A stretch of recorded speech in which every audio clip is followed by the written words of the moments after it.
ಯಾವ ನಕ್ಷತ್ರದಲ್ಲಿ ನೀವು ಹುಟ್ಟಿದ್ದೀರಾ, ಯಾವ ಜಾಗದಲ್ಲಿ ನಿಮ್ಮ ಜನ್ಮ ಆಯಿತು, ಇದು ನಿಮ್ಮ ಜೀವನದಲ್ಲಿ ಒಂದು ದಿಕ್ಕನ್ನ ತೋರಿಸೋದಕ್ಕೆ ತುಂಬಾನೇ ಅವಶ್ಯಕವಾಗತ್ತೆ.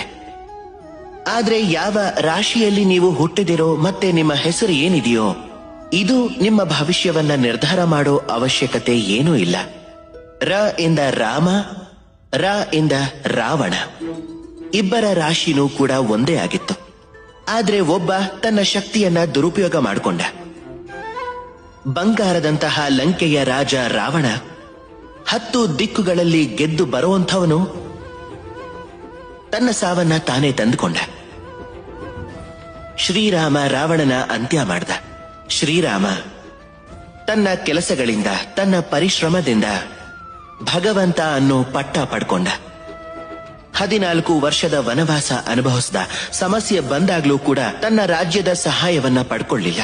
ಕಾಡಿನಲ್ಲಿ ಸ್ವತಃ ವಾನರರ ಮತ್ತು ಕರಡಿಗಳ ಒಂದು ಸೇನೆಯನ್ನೇ ಕಟ್ಟಿದ.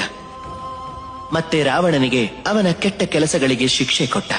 ಅದಕ್ಕೆ ಯಾವಾಗ್ಲೂ ನೆನಪಿಟ್ಕೊಂಡಿರಿ, ನಿಮ್ಮ ಖ್ಯಾತಿ, ನಿಮ್ಮ ಭವಿಷ್ಯವನ್ನ ನಿಮ್ಮ ಕೆಲಸಗಳು ನಿರ್ಧಾರ ಮಾಡುತ್ತೆ, ನಿಮ್ಮ ರಾಶಿ ಅಲ್ಲ.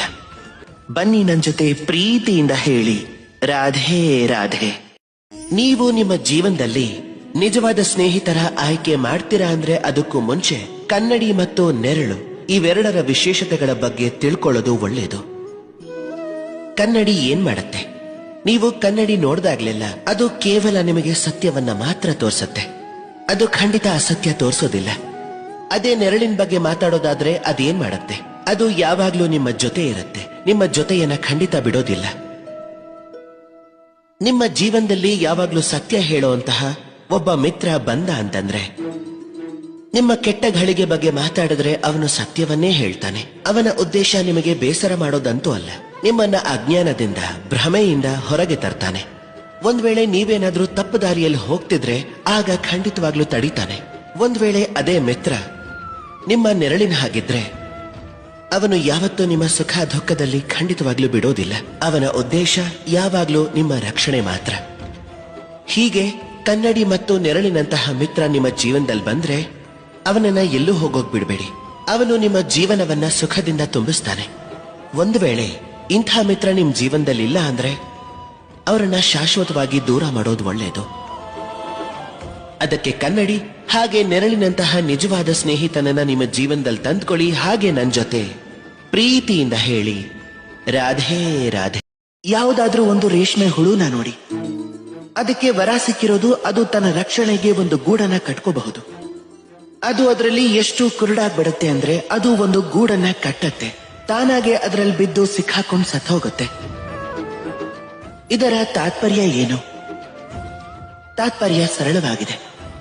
ಗರ್ವ ಪಡೋದೇನೋ ಸರಿ, ಆದ್ರೆ ಅಹಂಕಾರ ಪಡೋದು ಖಂಡಿತವಾಗ್ಲೂ ಸರಿಯಲ್ಲ.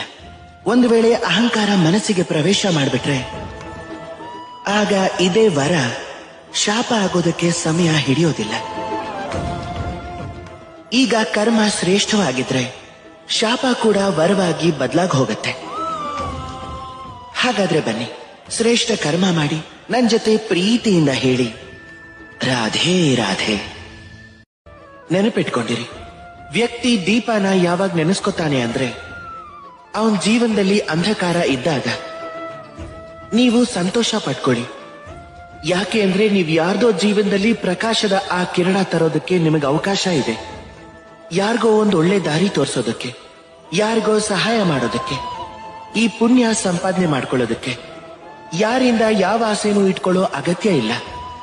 ಯಾರಿಗೆ ನಿಮ್ಮ ಅಗತ್ಯ ಎಷ್ಟಿದೆಯೋ ಅಷ್ಟು ಅವ್ರಿಗೆ ಸಹಾಯ ಮಾಡಿ. ಅಷ್ಟೇ ಪ್ರೀತಿ ಎಲ್ರಿಗೂ ಕೊಡಿ. ಮತ್ತೆ ಇದೇ ಪ್ರೀತಿಯಿಂದ ನನ್ ಜೊತೆ ಹೇಳಿ, ರಾಧೆ ರಾಧೆ.